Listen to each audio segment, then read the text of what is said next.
World test চ্যাম্পিয়নশিপে মুখোমুখি হয়েছে অস্ট্রেলিয়া বনাম সাউথ আফ্রিকা।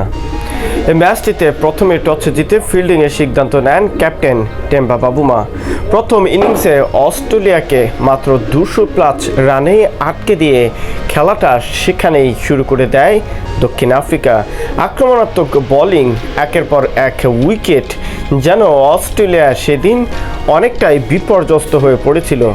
প্রথম ইনিংসে অস্ট্রেলিয়া করেছিল 212 রান 10 উইকেটের বিনিময়ে। সে জবাবে দক্ষিণ আফ্রিকা করেছিল 138 রান 10 উইকেটের বিনিময়ে। এদিন ক্যাপ্টেন প্যাট কামিন্স তার নৈপুণ্যে দারুণ বোলিংয়ে 4 উইকেট শিকার করেন সাউথ আফ্রিকার। টেম্বা বাবুমা প্রথম ইনিংসে খুব একটা ভালো কিছু করতে পারেনি, কিন্তু দ্বিতীয় ইনিংসে দক্ষিণ আফ্রিকা জ্বলে উঠেছে নিজেদের মতো করে। হাসি মামলার উত্তরসূরিরা যেন এবার নতুন একটা অধ্যায় রচনা করতে যাচ্ছে টেস্ট চ্যাম্পিয়নশিপে। বিশ্ব টেস্ট আসরে দক্ষিণ আফ্রিকায় এবার প্রথম নতুন করে ইতিহাসের বুকে নাম লিখতে যাচ্ছে।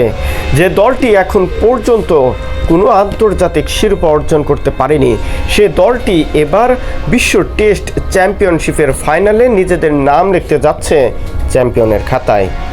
দ্বিতীয় ইনিংসে করেছিল অস্ট্রেলিয়া 207 10 উইকেটের বিনিময়ে।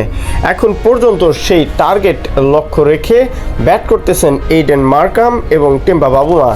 এখন পর্যন্ত এই রিপোর্ট পাওয়া পর্যন্ত এইডেন মার্কাম করেছেন 102 রান 169 বল মোকাবেলা করে। প্রথমে 2 উইকেট হারিয়ে দক্ষিণ আফ্রিকা দ্বিতীয় ইনিংসে দারুণভাবে বিপর্যয় পড়েন, কিন্তু দলের হালটা ধরেছেন এইডেন মার্কাম। তার সাথে পরবর্তীতে আসেন টেম্বা বাবুমা। তার ক্যাপ্টেন্সির নৈপুণ্যে ব্যাটিং বিপর্যয়কে অনেকটা তুলে নিয়ে এসে দলকে সাফল্যর পথ দেখাচ্ছেন এই দুই ব্যাটার।